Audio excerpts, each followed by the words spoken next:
अस्सलाम वालेकुम students. Last time हमने टॉपिक स्टार्ट किया था biological method and steps in biological method और उसमें हमने बात की थी कि there are the 7 steps in biological method.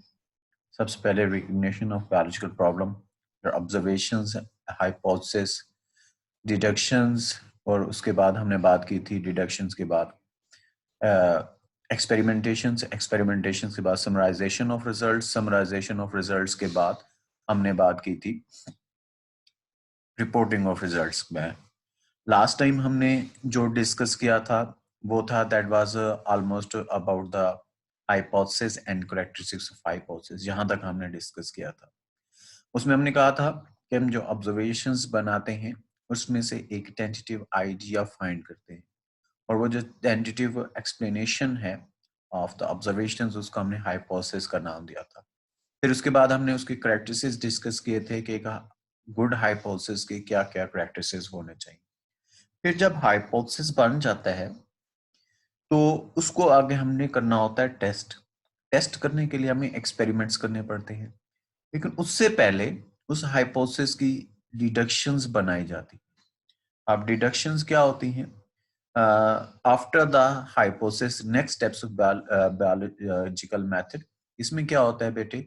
The biologist draws the deduction from the hypothesis. क्या है deductions? Are the logical consequences of, इन हमने जो हाइपोथेसिस बनाया उसमें से logical consequences mean conclusions find करनी है, और वो जो लॉजिकल कॉन्सिक्वेंसेस होंगी उसको हम हाइपोथेसिस कहते हैं। इसके लिए क्या होता है कि हाइपोथेसिस को ट्रू कंसीडर किया जाता है।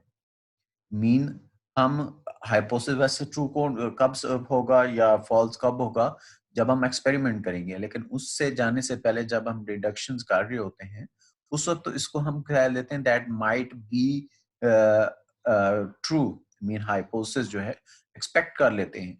फिर एक्सपेक्ट करने के बाद उसमें से हम रिजल्ट्स जो होते हैं उसकी डिडक्शंस निकालते हैं, मीन एक्सपेक्टेड रिजल्ट्स निकालते हैं। उनको हम क्या नाम दे देते हैं? डिडक्शन। किस तरह से की जाती है? इसके लिए हम क्या यूज करते हैं? इफ देन और लॉजिक यूज करते हैं। किस तरह से? जनरली इन बायोलॉजिकल मेथड एक पर्टिकुलर जो हाइपोथेसिस है उसको कंसीडर किया जाता है ट्रू, और फिर उसमें से हम क्या करते हैं? डिडक्शंस निकालते हैं। उस किस तरह से? इसमें क्या किया जाता है? इफ देन लॉजिक यूज करते हैं। किस तरह से? फॉर एग्जाम्पल मैं कहता हूं कि हम आगे उसके बारे में डिस्कस करेंगे मलेरिया के बारे में। मलेरिया के बारे में हाइपोथेसिस बनाया गया था Plasmodium is the cause of malaria. उसकी अब इसको सही साबित मतलब हम कर लें कि ट्रू कंसीडर कर रहे हैं। फिर जब ट्रू कंसीडर करेंगे तो इसमें से हमने डिडक्शंस बनानी है। बनाने का तरीका क्या होता है? इफ के बाद हम हाइपोथेसिस की स्टेटमेंट लिखेंगे, फिर देन लगाएंगे, देन के बाद हम कोई लॉजिक फाइंड कर लेंगे जो हम कंसीडर कर सकते हैं ये हो सकता है। जैसे यहाँ पे आप लोग देख सकते हैं if plasmodium is the cause of malaria, if लगाया, फिर हाइपोथेसिस की जैसे स्टेटमेंट थी वैसे के वैसे आ गई, फिर देन लगाया। देन के बाद फिर हमने क्या किया? लॉजिक दी कि all person ill with malaria should have plasmodium in their blood. तो ये हमने एक लॉजिक उसके आगे लिखी थी। इस तरह से हम डिडक्शंस निकालते हैं। जैसे लास्ट टाइम हमने हाइपोथेसिस बनाया था bad company is the cause of drug addiction. तो इसका हम डिडक्शंस में किस तरह से करेंगे? उसी तरह से इफ देन एंड लॉजिक में हम कंसीडर कर लेंगे कि जब हमारा जो हाइपोथेसिस है वो ट्रू है, फिर हम क्या कहेंगे? If bad company is the cause of drug addiction then, फिर उसके बाद हम उसकी क्या निकालेंगे? लॉजिक दे देंगे कि all drug addicts should have bad companies, और all drugs should have involve in the bad companies. ठीक है, ये हम उसके आगे क्या निकाल देंगे? लॉजिक। इस तरह से जो स्टेटमेंट बनती है इसे हम क्या कहा जाता है? डिडक्शंस कहते हैं। मीन ये इसलिए की जाती है ताकि आगे टेस्ट करना क्या हो सके हमारे लिए आसान हो सके। जैसे फॉर एग्जांपल यहाँ पे अगर देख सकते हैं all person ill with malaria should have plasmodium in their blood, तो ये क्या आ जाती है? लॉजिक। मीन जो रेड कलर में है इफ, फिर देन, फिर उसके बाद हमने उसके बाद क्या निकाली है? उसके अंदर लॉजिक फाइंड की है, तो इसको हम क्या कहेंगे? एक डिडक्शन है। फिर उसके बाद जब डिडक्शन बना लेते हैं हम, फिर जाते हैं basic step of biological method के ऊपर, जिससे हमें पता चलता है कि जो हमने हाइपोथेसिस बनाया वो सही है या गलत है। उसे हम क्या कहते हैं? Experiments. the most basic steps of biological method, experimentation. Mean basic step इसलिए कहा जाता है क्योंकि इसी की बेस के ऊपर हमें पता चलेगा हमने जो हाइपोथेसिस बनाया था वो सही है या गलत है। तो इसलिए इसके बगैर इसको निकाल दे जाए तो वैसे तो कोई भी स्टेप निकाल दे हमारा बायोलॉजिकल मेथड कंसीडर नहीं होगा, लेकिन एक्सपेरिमेंट निकाल दे तो बिल्कुल जीरो हो जाएगा। इसमें क्या होता है बेटे, क्या करते हैं biologist, they perform experiments to see कि इफ हाइपोथेसिस आर ट्रू और नॉट। मीन हम एक्सपेरिमेंट्स करेंगे, देखेंगे कि वो ट्रू हैं या नहीं है। अगर वो ट्रू हैं तो हम नेक्स्ट स्टेप में जाएंगे, अगर नहीं है तो वापस हम हाइपोथेसिस में जाएंगे क्योंकि हमारा हाइपोथेसिस गलत हो गया, उसे दोबारा से बनाएंगे, दोबारा से डिडक्शन बनाएंगे, दोबारा से एक्सपेरिमेंट्स करेंगे, दोबारा देखेंगे एक्सपेरिमेंट से ट्रू है तो नेक्स्ट स्टेप में जाएंगे, नहीं तो दोबारा से फिर वापस हाइपोथेसिस की तरफ जाएंगे। तो इससे क्या होता है, आई मीन ऑथेंटिसिटी मिलती है हमारे उसमें से कि है कि नहीं है। जैसे फॉर एग्जांपल है कि इसमें हमने ड्रग एडिक्शन का एक बनाया कि bad company is the cause of drug addiction, फिर हम इसके ऊपर हम एक्सपेरिमेंट्स करेंगे। एक्सपेरिमेंट्स करने के दो तरह से होते हैं, तो यहाँ पे हम क्या काम करेंगे एक्सपेरिमेंट्स के अंदर कि यही देखेंगे कि वो जितने भी ड्रग एडिक्ट्स हैं उनके अंदर ऐसा है या नहीं है। इसके लिए हम क्या करेंगे, उनके लाइफ साइकिल स्टडी करेंगे और सिर्फ जो हमने फाइंड किए थे ड्रग एडिक्ट्स उसके अलावा बाकियों को भी फाइंडिंग करके उनकी भी देखेंगे। अगर इसमें दो चीजें आएंगी, सिर्फ ड्रग एडिक्ट्स को नहीं देखना, इसमें फिर जो ड्रग एडिक्ट्स नहीं है उनको भी देखने हैं, मीन हेल्दी वन है उनको भी देखने, कंपेयर करने के लिए। इस तरह से हम टू ग्रुप्स बनाते हैं, एक एक्सपेरिमेंटल ग्रुप, एक कंट्रोल ग्रुप, और दोनों के रिजल्ट्स को कंपेयर किया जाता है। एक्सपेरिमेंटल ग्रुप कौन से होते हैं, जिनमें प्रॉब्लम होता है, जिसमें बायोलॉजिकल प्रॉब्लम होगा, जैसे ड्रग एडिक्ट्स हैं तो ये एक्सपेरिमेंटल ग्रुप होंगे। इसके अगेंस्ट कंट्रोल ग्रुप बनाएंगे। कंट्रोल ग्रुप कौन सा होता है, जिनको बायोलॉजिकल प्रॉब्लम नहीं होता स्पेसिफिक केस के अंदर, जैसे हेल्दी पर्सन है। जैसे आजकल अगर हम देख लें जिनको कोरोना वायरस है, अगर कोरोना के ऊपर हम एक्सपेरिमेंट कर रहे हैं तो कोरोना वायरस वाले पेशेंट एक्सपेरिमेंटल ग्रुप होंगे, और वो लोग जिनको नहीं है वो कौन होंगे, कंट्रोल ग्रुप होंगे। तो हम लेंगे इसी तरह से ड्रग एडिक्ट्स लेंगे उनके as experimental group. For example 100 ले लेते हैं, तो हम देखते हैं कि 100 में से कितने लोगों कहीं डायरेक्टली और इनडायरेक्टली बैड कंपनीज में इन्वॉल्व हैं या नहीं है। फिर हम हेल्दी पर्सन को देखेंगे कि क्या उनकी भी बैड कंपनी होती है और वो ड्रग एडिक्ट्स का कॉज हुए कि नहीं, वो ड्रग एडिक्ट्स होंगे ही नहीं क्योंकि। लेकिन हम ये देखेंगे क्या कंट्रोल ग्रुप में भी जिन्होंने ड्रग एडिक्ट्स नहीं की या ड्रग्स नहीं लेते हैं, क्या उनकी भी बैड कंपनी होती है। इसे हमें आइडिया लेना है कि बैड कंपनी कॉज कर सकती है नहीं कर सकती, ये अलग बात है कि क्या आगे रिजल्ट्स आते हैं। तो उसके ऊपर फिर हम एक्सपेरिमेंट्स करेंगे क्या होता है, इससे हमें पता चल जाएगा कि ये सही है या गलत है। फिर इसमें से बेटे जो डिडक्शंस बनाई गई थी हाइपोथेसिस की, they are subjected to rigorous testing. Mean हम उनको देखेंगे, टेस्टिंग करेंगे। जैसे अभी हमने कहा कि plasmodium, if plasmodium is the cause of malaria then all malarial patient should have plasmodium. तो मीन हम एक्सपेरिमेंट करेंगे, देखेंगे क्या सारे मलेरिया के लोगों में प्लाज्मोडियम था, या हम देखेंगे जितने ड्रग डेट्स ले रहे थे क्या सबकी बैड कंपनी थी, या डायरेक्टली इनडायरेक्टली वो बैड कंपनी में इन्वॉल्व थे नहीं थे। तो इस तरह से हमने इनकी रिग्रेस टेस्टिंग करनी है। इससे पता चलेगा कि आगे फर्दर कि हमारा क्या था, मतलब रिजल्ट सही था या गलत था।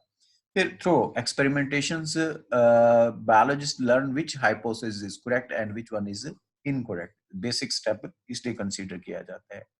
इसमें क्या होता है, the incorrect hypothesis are rejected and the one which proves correct is accepted. ये मैंने आप लोगों को बताया था कि एक्सपेरिमेंट से जो हाइपोथेसिस रिजेक्ट हो गया, वापस दोबारा हम जाएंगे ऑब्जर्वेशन में से, ऑब्जर्वेशन से दोबारा हाइपोथेसिस बनाएंगे, उसके दोबारा से डिडक्शंस होंगी और उससे दोबारा टेस्ट किया जाएगा, और जो एक्सेप्ट हो गया उसकी फर्दर टेस्टिंग होगी।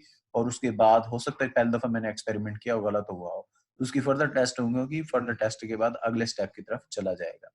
An accepted hypothesis mean जो correct हुआ, make further predictions that provide an important way to further test its validity। जैसे अभी मैंने बताया कि further हम इसकी prediction निकालेंगे, further इसकी testing करेंगे, further देखेंगे कितना valid है और कितना invalid है। फिर जब experiments हो गया, एक्सपेरिमेंट्स के बाद इंपॉर्टेंट स्टेप की तरफ आते हैं, हम क्या करते हैं, समराइजेशन करते हैं रिजल्ट्स की। हमने जो रिजल्ट्स निकाले उनको समरी निकालनी है क्या है। तो इसमें क्या होता है, biologist gathers actual and quantitative data from experiments. Mean जो एक्चुअल है और क्वांटिटेटिव डाटा मीन नंबर्स में है, जैसे हम कहते हैं कि मैंने 100 लोगों को देखा, ऑब्जर्व किया, उनके ऊपर एक्सपेरिमेंट किए, पता चला कि उनमें से 90 या 92 या 93 या 80 या 70 या 50 समथिंग जो भी है लोग थे, उनके डायरेक्टली इनडायरेक्टली किस में इन्वॉल्व थे, बैड कंपनीज में इन्वॉल्व थे। तो मीन डायरेक्टली और इनडायरेक्टली बैड कंपनी उनको ड्रग एडिक्शन की तरफ लेके आई है। तो वो क्वांटिटेटिव डाटा लेके आएंगे, कितने परसेंट थे, कितनी रेशियो थी, या कितनी प्रोपोर्शन थी, या कितने नंबर्स थे।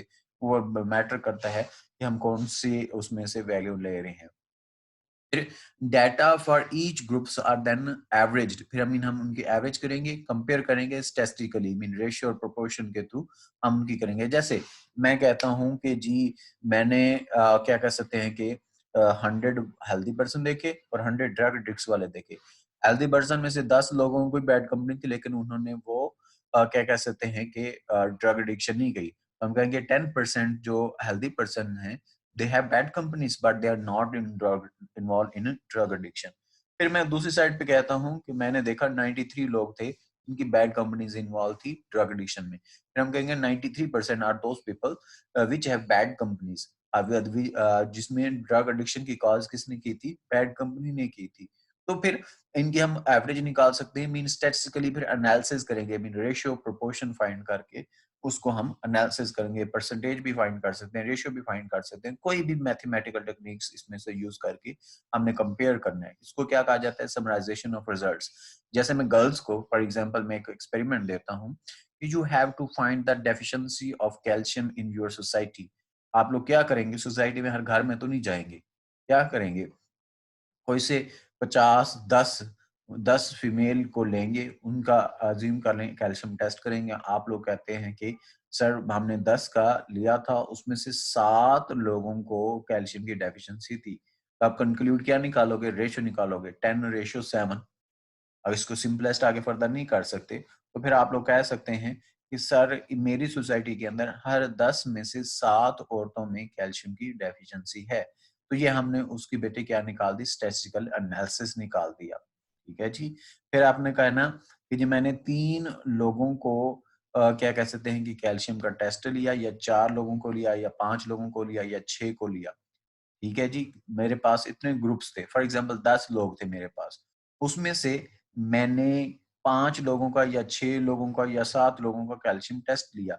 10 थे, उसमें से आपने 5 का लिया, तो इसके आप लोग एवरेज निकालेंगे। 10 मीन टोटल पॉपुलेशन में से कितनी पॉपुलेशन का आप लोगों ने टेस्ट लिया, that is almost half population.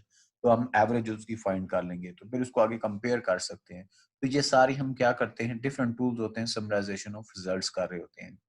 फिर कंक्लूजन ड्रॉ करने के लिए ये एक्चुअली जो बायोलॉजिस्ट हैं वो एनालिसिस करते हैं। जैसे अभी आप लोग कैल्शियम के ऊपर कर रहे हैं एक्सपेरिमेंट, तो क्या कंक्लूड करेंगे, यही कंक्लूड करेंगे कि ईच 10 में से 7 वुमेन जो हैं मेरी सोसाइटी के अंदर कैल्शियम की डेफिशिएंसी का शिकार हैं, या 93% जो लोग हैं वो उनकी जो ड्रग एडिक्शन है उनकी बैड कंपनी की वजह से ड्रग एडिक्शन में इन्वॉल्व हुए।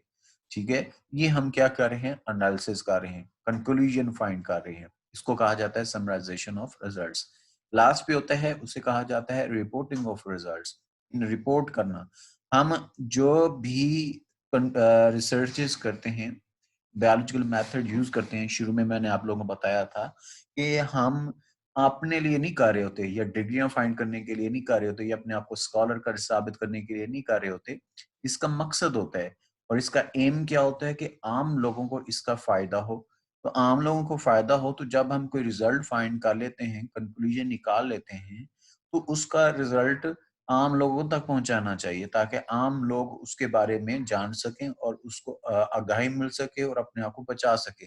जैसे ये अभी कोविड-19 है, इसके ऊपर भी यूज की गई है, ये बायोलॉजिकल मेथड यूज हो रहे हैं, किए गए। पहले तो इसके सिम्टम्स फाइंड किए गए, फिर कॉजेज फाइंड की गई, तो फिर लोगों को बताया गया कि आप लोगों ने इससे बचना कैसे है। तो आप लोगों को रिपोर्ट किया जा रहा होता है। रिपोर्टिंग के डिफरेंट मेथड्स होते हैं, टीवी ऐड दे सकते हैं, न्यूज़पेपर में ऐड दे सकते हैं, मीन वो रिसोर्स फाइंड करना है जो ज्यादा से ज्यादा लोगों तक पहुंच सके। फिर इसी तरह हम सेमिनार्स कर सकते हैं, लोगों के साथ मीटिंग जाके कर सकते हैं, स्कूलों का कॉलेजेस का विजिट कर सकते हैं ताकि लोगों को बताया जा सके। या अगर खुद से विजिट नहीं कर सकते, वहां पे जो अथॉरिटी है उनको मैसेज पहुंचाया जाता है कि ये आप लोगों ने लोगों तक पहुंचाना है।